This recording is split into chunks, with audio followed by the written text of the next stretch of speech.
5 আগস্টের ঘটনা রাজনীতিকে নতুনভাবে ভাবতে বাধ্য করেছে তারেক রহমান। পাবনা 1 ও 2 আসনে ভোটের কার্যক্রম স্থগিত করেছে নির্বাচন কমিশন। হাতিয়ায় সয়েল টেস্ট করতে গিয়ে পাওয়া গেল গ্যাস।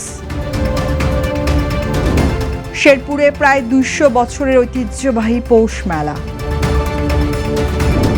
বিক্ষোভে উত্তাল ইরান, ট্রাম্পের পাল্টা হুমকি। যে কোনো মূল্যে গ্রিনল্যান্ড দখল নেবেন ট্রাম্প। তামিমকে এখনো ভারতের দালালি বলছেন নাজমুল। অনিশ্চয়তার মধ্যেও চলছে টি-20 বিশ্বকাপ প্রস্তুতি। এবারে বিস্তারিত। নতুন প্রজন্ম আশার খোঁজে আছে, সব প্রজন্মই একটি দিক নির্দেশনা খুঁজছে বলে মন্তব্য করেছেন বিএনপির নতুন চেয়ারম্যান তারেক রহমান। তিনি বলেছেন, বিএনপি হিংসা প্রতিহিংসার রাজনীতি পরিহার করে স্যান্ডেলিনা সো রূপচর্চায় আভিজাত্য দেশকে সঠিক পথে নিয়ে যেতে চায়।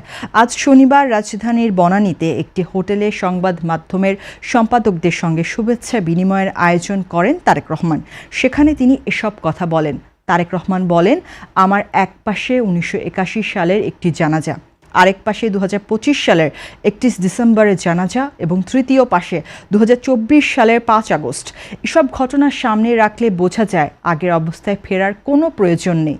দেশ যে মূল্য দিয়েছে, বিশেষ করে 5 আগস্টের ঘটনা তার রাজনীতিকে নতুনভাবে ভাবতে বাধ্য করেছে বলেন তিনি। ত্রয়োদশ জাতীয় সংসদ নির্বাচনে পাবনা 1 ও পাবনা 2 আসনে ভোটের কার্যক্রম পরবর্তী নির্দেশ না দেওয়া পর্যন্ত স্থগিত রাখছে নির্বাচন কমিশন। নির্বাচন পরিচালনা 2 অধিশাখার উপসচিব মোহাম্মদ মনির হোসেন স্বাক্ষরিত স্মারকে বলা হয়, আপিল বিভাগের 5 জানুয়ারি আদেশের প্রেক্ষিতে আগামী 12 ফেব্রুয়ারি 2026 তারিখে অনুষ্ঠিত ত্রয়োদশ জাতীয় সংসদ নির্বাচনের নির্বাচনী এলাকা পাবনা 1 ও পাবনা 2 এর নির্বাচন পরবর্তী নির্দেশ না দেওয়া পর্যন্ত স্থগিত রাখার জন্য নির্বাচন কমিশন সিদ্ধান্ত দিয়েছে। এমত অবস্থায় উল্লেখিত সিদ্ধান্ত অনুসারে প্রয়োজনীয় ব্যবস্থা গ্রহণের জন্য নির্দেশক্রমে অনুরোধ করা হলো। নোয়াখালীর উপকূলীয় দ্বীপ উপজেলা হাতিয়াতে ব্রিজ নির্মাণের আগে সয়েল টেস্ট করতে গিয়ে মাটির নিচ থেকে গ্যাস বের হওয়ার ঘটনা ঘটেছে। দুর্ঘটনার আশঙ্কায় আপাতত গ্যাস নির্গমন বন্ধ রাখা হয়েছে। উপজেলার চরকিং ইউনিয়নের ভৈরব বাজার সংলগ্ন একটি খালের পাড়ে এই ঘটনা ঘটে। খবর ছড়িয়ে পড়লে ঘটনাস্থলে উৎসুক জনতার ভিড় জমে। পরে নিরাপত্তার কথা বিবেচনা করে গ্যাস নির্গমন বন্ধ করে দেওয়া হয়। উপজেলা প্রশাসন ও স্থানীয় সূত্র জানায়, বিশ্ব ব্যাংকের অর্থায়নে হেল্প প্রকল্পের আওতায় 45 মিটার দৈর্ঘ্যের একটি ব্রিজ নির্মাণের প্রস্তুতিমূলক কাজের ঠিকাদারের শ্রমিকরা প্রায় 112 ফুট গভীর সয়েল টেস্ট সম্পন্ন করেন। কাজের শেষের পরদিন ওই স্থান থেকে হঠাৎ গ্যাস বের হতে শুরু করে। স্থানীয়রা আগুন ধরালে গ্যাসে আগুন জ্বলে ওঠে। হাতিয়া উপজেলার প্রকৌশলী এমদাদুল হক গ্যাস বের হওয়ার বিষয়টি নিশ্চিত করে জানান, বিষয়টি যাচাইয়ের জন্য শিগগিরই Bangladesh petroleum exploration and production company লিমিটেডকে অবহিত করা হবে। হাতিয়া উপজেলা নির্বাহী কর্মকর্তা মোহাম্মদ আলাউদ্দিন বলেন, তিনি ঘটনাটি সম্পর্কে অবগত হয়েছেন, তবে এখনও ঘটনাস্থল পরিদর্শন করা হয়নি। শেরপুরে প্রায় 200 বছরের ঐতিহ্যবাহী পৌষ মেলা আয়োজন হয়েছে। শেরপুর পৌর এলাকার 1 নং ওয়ার্ডের নবীনগর মহল্লার ফসলি জমির মাঠে মেলা বসে। মেলার প্রধান আকর্ষণ হিসেবে ছিল ঘোড়ার দৌড়, গাঙ্গি খেলা, সাইকেল রেস ও মিউজিক্যাল চেয়ার। এবার 20 জন ঘোড়সওয়ার ও অর্ধশত খেলোয়াড় এই প্রতিযোগিতায় অংশ নেন। এছাড়া মেলায় স্থানীয়রা বিভিন্ন পিঠা, মিষ্টি, মুখরোচক খাবার, মাটির আসবাবপত্র, খেলনা, প্রসাধনী ও চুড়ি মালার দোকান সাজিয়ে বেচা বিক্রি চালান। গ্রামের সাধারণ মানুষ ও শহরের নারী পুরুষ হাজারো দর্শক ভিড় জমান এই মেলায়। আয়োজকরা জানান, মেলা প্রতি বছর স্থানীয় সংস্কৃতি ও ঐতিহ্য ধরে রাখার সঙ্গে সঙ্গে দিন দিন আকর্ষণ ও দর্শক সংখ্যা বৃদ্ধি পাচ্ছে। এবারে আন্তর্জাতিক। বর্তমানে ইরান এক উত্তাল পরিস্থিতির মধ্য দিয়ে যাচ্ছে। গত 2 সপ্তাহ ধরে জীবনযাত্রার ব্যয় বৃদ্ধি এবং অর্থনৈতিক সংকটের প্রতিবাদে শুরু হওয়া বিক্ষোভ এখন সরাসরি সরকার পতনের আন্দোলনের রূপ নিয়েছে। গত 28 ডিসেম্বর থেকে শুরু হওয়া এই আন্দোলন বর্তমানে দেশটির অন্তত 31টি শহরে ছড়িয়ে পড়েছে। তেহরানের একজন চিকিৎসকের বরাতে সাময়িকীটি টাইম ম্যাগাজিন জানিয়েছে, গত বৃহস্পতিবার রাতে শুধুমাত্র রাজধানীর 6টি হাসপাতালে 206 জন বিক্ষোভকারীর মরদেহ রেকর্ড করা হয়েছে। পরিস্থিতি নিয়ন্ত্রণে আনতে সরকার দেশ জুড়ে ইন্টারনেট সেবা সম্পূর্ণ বিচ্ছিন্ন করে দিয়েছে, যাকে মানবাধিকার সংস্থাগুলো তথ্য গোপনের চেষ্টা হিসেবে দেখছে। সর্বোচ্চ নেতা আয়াতুল্লাহ আলী খামেনি এই আন্দোলনকে বিদেশি ষড়যন্ত্র আখ্যা দিয়ে কঠোর দমনের হুঁশিয়ারি দিয়েছেন। বিপরীতে মার্কিন প্রেসিডেন্ট ডোনাল্ড ট্রাম্প বিক্ষোভকারীদের সমর্থন জানিয়ে ইরানকে সতর্ক করেছেন। মুদ্রাস্ফীতির কারণে ইরান রিয়ালের রেকর্ড দরপতন ঘটায় সাধারণ মানুষের জনজীবন এখন চরম বিপর্যস্ত। আন্তর্জাতিক মহল এই সহিংসতা বন্ধের আহ্বান জানালেও তেহরান প্রশাসন তাদের অবস্থানে অনড় রয়েছে।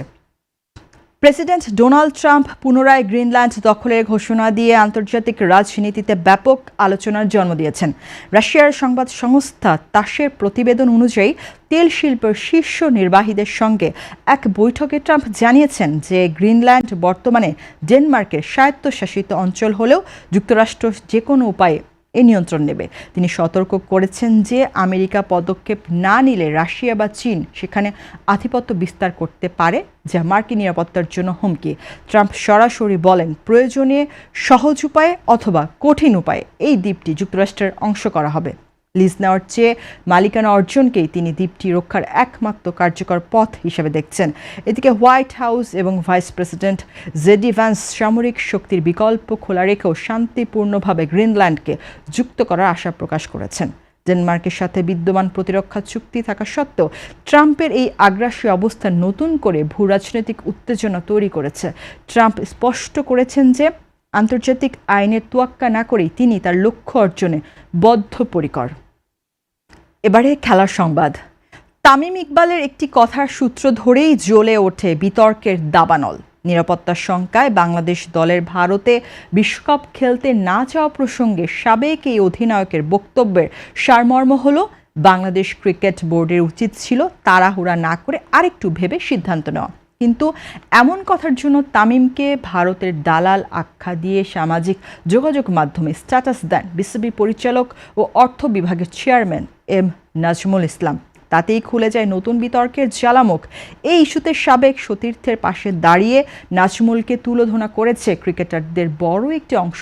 ক্রিকেটারদের সংস্থা কোয়াবো বিবৃতি দিয়ে প্রতিবাদ জানিয়েছে। অথচ তীব্র সমালোচিত হওয়া সত্ত্বেও নিজের অবস্থান থেকে সরছেন না নাজমুল। তিনি বরং নিজের আগের বক্তব্যই ঠিক বলে মনে করছেন। বিশ্বকাপ ম্যাচ ভারত থেকে শ্রীলঙ্কায় সরিয়ে নিতে সর্বোচ্চ চেষ্টা করছে বাংলাদেশ ক্রিকেট বোর্ড বিসিবি। ভারতে বাংলাদেশের ক্রিকেটারদের নিরাপত্তা ঝুঁকির কথা উল্লেখ করে বৃহস্পতিবার বিশদভাবে কারণ ব্যাখ্যা করে ইমেল করেছে আন্তর্জাতিক ক্রিকেট কাউন্সিলকে। বিসিবির দ্বিতীয় ইমেল পাওয়ার পর আইসিসির ভারতীয় কর্মকর্তারা ক্ষুব্ধ হয়েছেন। বিশ্বকাপের লোকাল অর্গানাইজিং কমিটির কাছেও বিসিবির ইমেল আইসিসি থেকে পাঠানো হয়েছে বলে জেনেছেন বাংলাদেশের একজন প্রতিনিধি। এই টানাপোড়েনের মধ্যে অনিশ্চয়তার মধ্যে বাংলাদেশের বিশ্বকাপ খেলা। বাংলাদেশের বিশ্বকাপ ম্যাচ ভারত থেকে শ্রীলঙ্কায় সরিয়ে নেওয়ার অনুমোদন আইসিসি দেবে কিনা জানে না বিসিবি। এই অনিশ্চয়তার মাঝেও বিশ্বকাপ খেলার জন্য সর্বাত্মক প্রস্তুতি নিচ্ছে বিসিবিকে। 2026 সালে টি-20 বিশ্বকাপের জন্য 15 সদস্যের বিশ্বকাপ স্কোয়াড আগেই ঘোষণা করেছে বিসিবি। প্রয়োজনীয় ডকুমেন্টও দেওয়া হয়েছে আইসিসিকে। বিশ্বকাপ দলের পোশাক, খেলার সামগ্রী প্রস্তুত রাখা হবে বলে জানান বিসিবির একজন কর্মকর্তা। ভিসা প্রক্রিয়াও এগিয়ে রাখার উদ্যোগ নেওয়া হয়েছে। এই ছিল আজকের সংবাদ। সবশেষ খবর জানতে চোখ রাখুন বাংলাদেশ প্রতিদিনের ইউটিউব চ্যানেল ও ফেসবুক পেজে। সবাইকে ধন্যবাদ।